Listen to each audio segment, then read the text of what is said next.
자,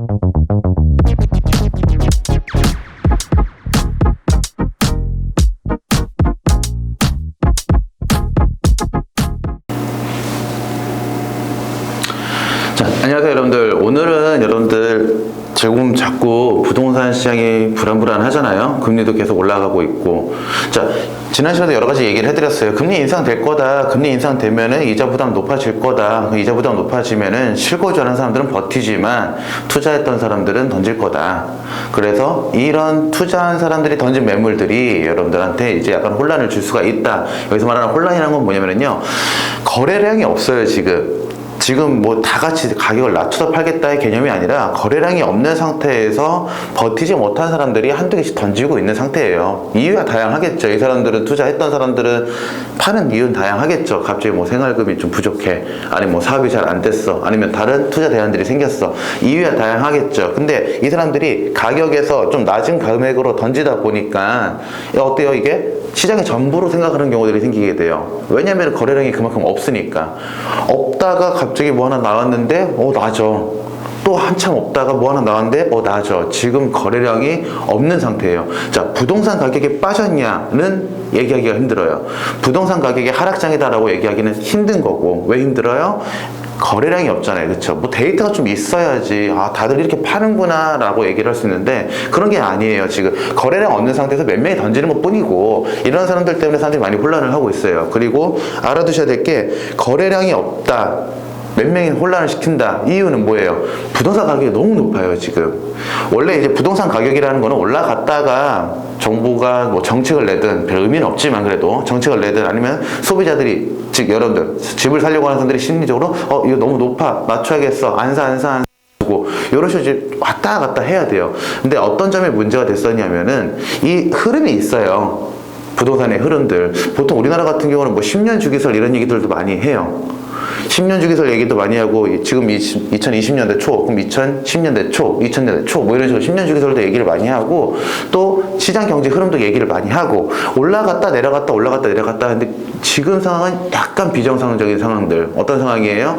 올라갔다가 내려가야 될 상황에서 코로나 터지고, 코로나 터지면서 시장에서 어때요? 금리를 낮춰서 돈을 풀었죠. 시장이 멈춰버리니까, 코로나 때문에 소비 심리가 위축되니까 나라에서 돈을 풀었어. 근데 그 돈들이 다 부동산으로 가버린 거야. 그러니까 어때요? 부동산 가격을 올려버린 거예요.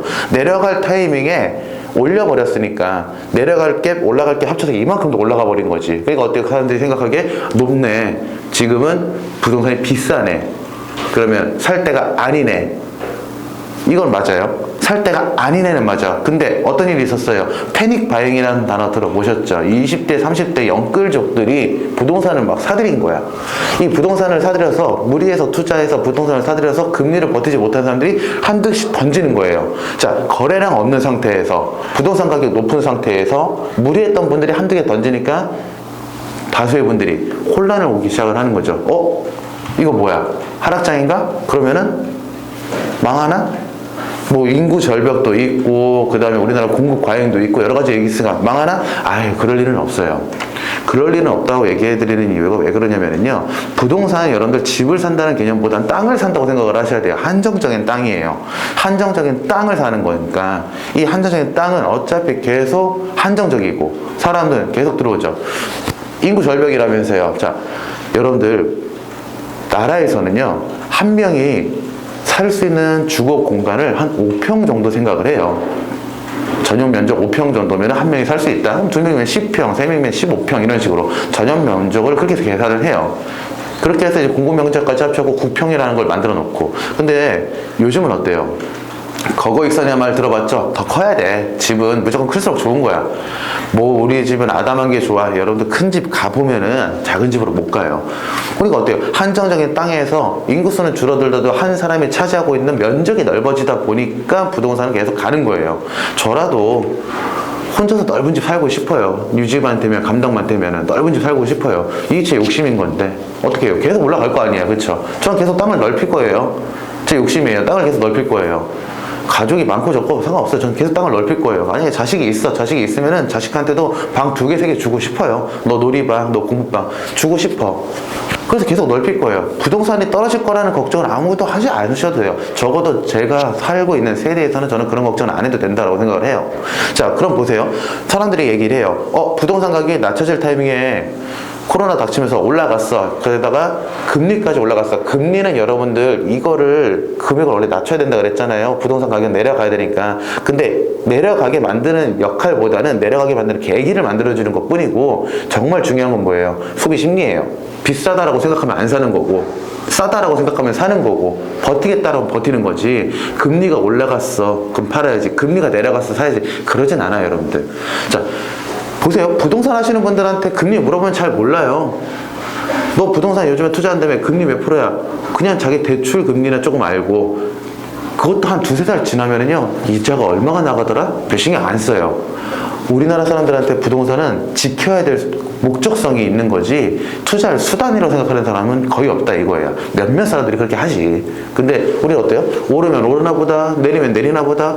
아니, 내가 살고 있는 집에 집값 내린다 그래서 갑자기 현관 못 쓰게 되고, 집값 내린다 그래서 갑자기 물 끊기고 그런 건 아니잖아요. 그냥 버텨요. 그런 거 걱정하지 마시고 여러분들이 찾아보셔야 되는데, 이런 얘기들 많이 하더라고요. 저한테 질문하시는 분들이 뭐냐면은, 야, 네가 얘기한 것처럼 부동산 가격 올라갔어. 오케이, 알겠어. 지금 금매물 떨어지는 것들은 몇몇 사람들이 부르는 것들, 몇몇 사람들이 거래되는 것들이고, 거래량 없는 거니까 하락장이 아니라고 얘기하는데, 그래, 올라갔어. 그럼 얼마까지 내려가냐?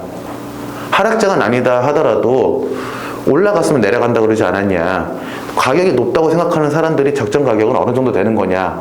적정 가격이 됐을 때 사람들이 다시 구매를 할 테니까, 다시 매도를 할 테니까, 언제쯤 매도가 다시 만들어져서 이 작업이 될 거냐 물어볼 거란 말이에요. 자, 그래서 제가 단지들 몇 개를 찾아왔어요. 지금 백현동 프로지오 그랑블, 백현마을 2단지, 위례, 평촌, 요렇게 경기 남부권으로 제가 몇 군데를 잡아왔어요. 흔히들 얘기하는 뭐 이런 단지들, 좀 좋은 단지들이라고 얘기를 하는데, 자, 저는 뭐 의견도 있어요. 제 의견도. 제 의견은 어떤 의견이에요? 금리 낮아졌어. 금리가 높아졌어. 금리 높아지면 이자 부담돼. 이자 부담되면 힘든 사람들이 던질 거야.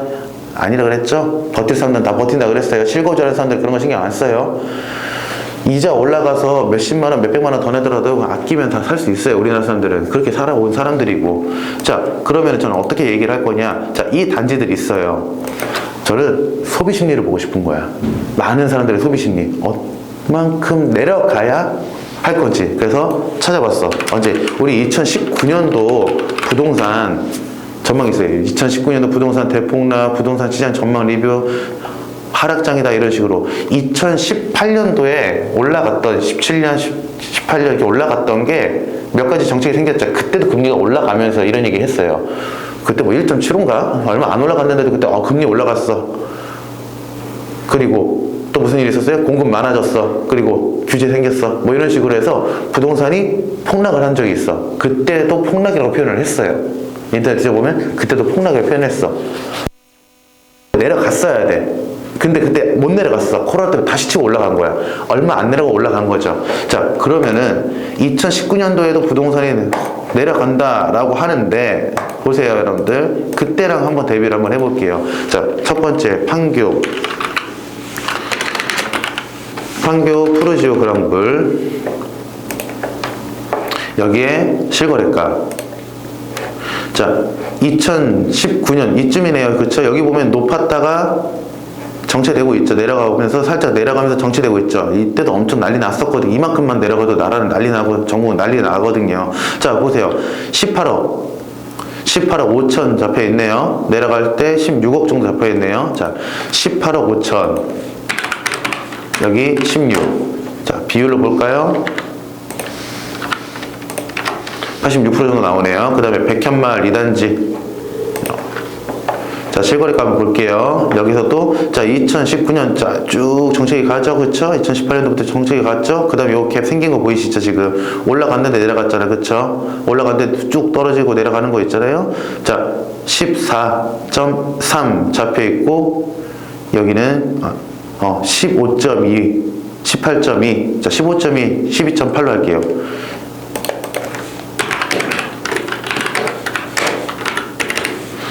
자, 위례 롯데캐슬. 어차피 그때랑 지금이랑 같은 집이 나올 것도 아니고 같은 사람이 사고 팔 것도 아니니까 그냥 대략적으로 수치 계속 입력할게요.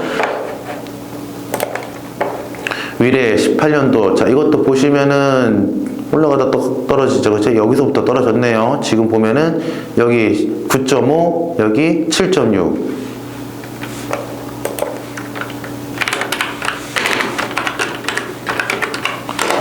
보면은 18년도, 19년도 이때쯤 이렇게 뚝 떨어지는 게 보일 거예요. 이때 난리 났던 거거든. 그 다음에 평촌, 더샵 센트럴시티, 실거래가. 올라갔다 떨어진 거 볼게요. 예, 많이 안 떨어졌어요. 그래도 6.5에서 내려간 게 어디예요? 6.7. 자, 7.1, 6.7.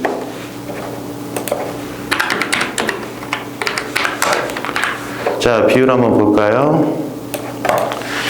자, 뭐 올라갔다 내려갔다 하는 것들도 있지만 지금 제가 몇 군데 네 군데밖에 안 했어요.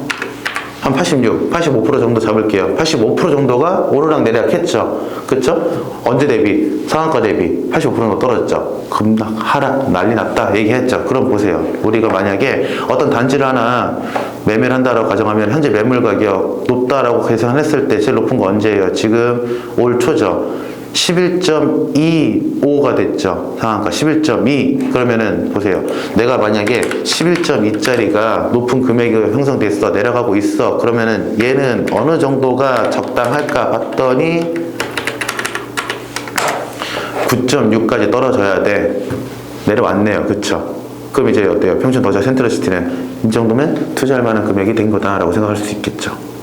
무슨 말인지 이해되시나요, 여러분들? 자, 우리가 봤을 때 올 초 많이 올라갔잖아요. 올 초 많이 올라갔던 부분에서 한 85%에서 80% 정도 생각을 하시면 돼요. 이때는 여러분들 다시 한번 얘기하지만 내려갈 시기에 코로나가 치고 올려줬어요. 그러니까 이거보다 더 떨어지는 게 맞아요. 그래서 저는 지금 올 초에 했던 상한가에서 한 80% 정도가 다시 소비 심리를 자극할 수 있는 금액선이 아닐까 이렇게 얘기를 드리는 거예요. 물론 이거보다 낮게 사면 좋은 거, 이거보다 높게 사면 조금 아쉬운 거지 잘못 산 건 아니에요. 자, 다시 얘기할게요. 올 초에 상한가 찍은 단지들, 내가 가고 싶은 단지들, 그거 근데 얼마에 사는 게 내가 정말 잘 샀다고 얘기할 수 있을까? 상한가 잡고 85에서 80% 잡으세요. 그 금액이 여러분들 그 집의 가치라고 생각을 하시면 돼요. 거기 사놓고 이제 기다려 보세요. 하한가 다져지면은 어때요? 쭉 가다가 다시 치고 올라가는 시기가 온다 이 얘기죠. 어차피 다져지고 내려가고 하다가 올라갈 거니까 여러분들이 생각을 하시고 판단을 하시면 돼요. 소비 심리가 회복이 되는 시기가 있다 이거예요. 언제? 내가 봤을 때, 우리가 봤을 때, 사회가 봤을 때 이 금액은 이쯤이 맞는 것 같아 라는 여론이 형성됐을 때. 자, 그래서 저는 이런 팁을 드리고 싶어요. 여기 같은 경우도 지금 보시면은 잘 내려왔어요. 그쵸? 이 정도 내려왔으면은요, 제가 봤을 때 뭐 더 빠지더라도 크게 안 빠질 것 같아요. 그리고 쭉 길게 갈 것 같아요. 횡구간이 있거든요. 쭉 길게 갈 것 같아요. 이제 저점 다지기 시작을 할 거거든요. 저점 다지다 이제 올라갈 거거든요. 언제 올라갈지는 시그널 봐야겠죠. 그 시그널은 제가 다음에 또 알려드릴게요. 이제 올라갈 시그널이 나옵니다. 이제 준비하세요. 이런 것들. 근데 그건 좀 오래 걸릴 것 같고, 좀 기다려 보시면 나올 거니까. 그럼 이제 지금 뭐 하셔야 돼요? 저점 80%에서 85% 사이에 되는 금액이 형성된 단지 보이면은 찾아야죠. 뭘 찾아야 돼요? 거기서도 여러분들 RR이라고 해서 로얄동, 로얄층이 있을 거 아니에요? 그런 거 찾아보세요. 부동산에 찾아가서 얼마에 나오는지 그때 저번 시간에도 말씀드렸잖아요. 계속 물어보고 이제 마음에 드는 거 있으면 잡으시라 이 얘기예요. 자, 지금 올라갔어요. 올해 초에 올라갔어요. 내려갈 거예요. 80에서 80% 내려갈 거예요. 횡구간 갈 거예요. 내려갔던 곳들은 횡구간 갈 거고, 아직 안 내려갔던 건 더 내려가겠지만 어쨌든 어느 정도 내려가면 저점 다지겠죠. 자, 그럼 이제 여러분들이 준비하시고 들어가면 돼요. 저는 언제? 올 하반, 내년 초 이때 좋은 거 잡을 수 있고, 정말 횡재했다라고 하시는 분들은 조금 더 기다렸다가 더 금매 나오는 거 찾으시면 되는 거고요. 자, 그래서 올바른 선택, 좋은 선택, 후회 없는 선택 하시길 바랄게요. 자, 오늘 시간은 여기까지. 감사합니다.